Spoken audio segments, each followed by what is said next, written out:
Today I want to talk about the Fibonacci sequence because it's as easy as 1, 1, 2, 3, and so on. In a nutshell, the Fibonacci sequence is the sequence you get when you start with a 0 and a 1. Then add them together to get the next term, which is 1. Then you add the 1 and 1 to get 2, the 1 and 2 to get 3, the 2 and 3 to get 5, and so on, adding the previous two terms to get the next. Now mathematicians get very excited when they see the Fibonacci sequence because if you take the ratio between successive terms, something interesting happens. First, take 1 over 1. That equals 1. Then 2 over 1 equals 2. Then 3 over 2 gives 1.5.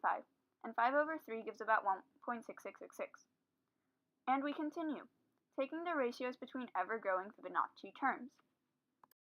Now, as you'll notice, these ratios are approaching a certain special constant, known as the golden ratio, which is equal to 1 plus the square root of 5 all over 2.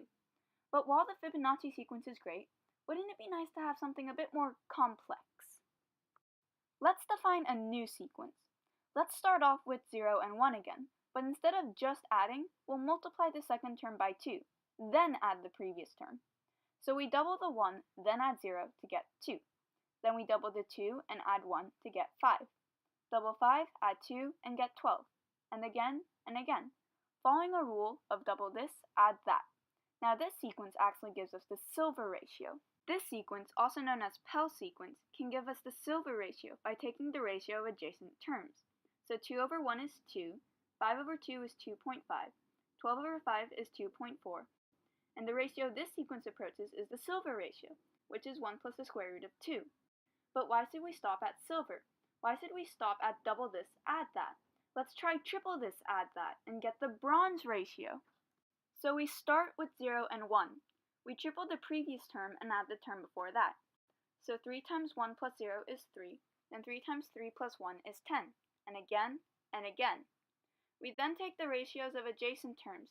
3 over 1 is 3, 10 over 3 is 3.333, 33 over 10 is 3.3, and so on to find the bronze ratio, which we calculate to be 3 plus the square root of 13 all over 2. At this point, it's clear where this is going. We can quadruple, quintuple, sextuple the previous term, then add the term before that to get the sequence. But what if there was a formula to find out the ratio beforehand? Well, of course there is. This is math after all. And that formula for finding the ratio is that for the n Fibonacci sequence, the ratio between terms approaches n plus the square root of n squared plus 4 all over 2. And with this, you get the golden ratio, silver ratio, bronze ratio, all these ratios that together are called the metallic ratios. And if you have been, thanks for watching.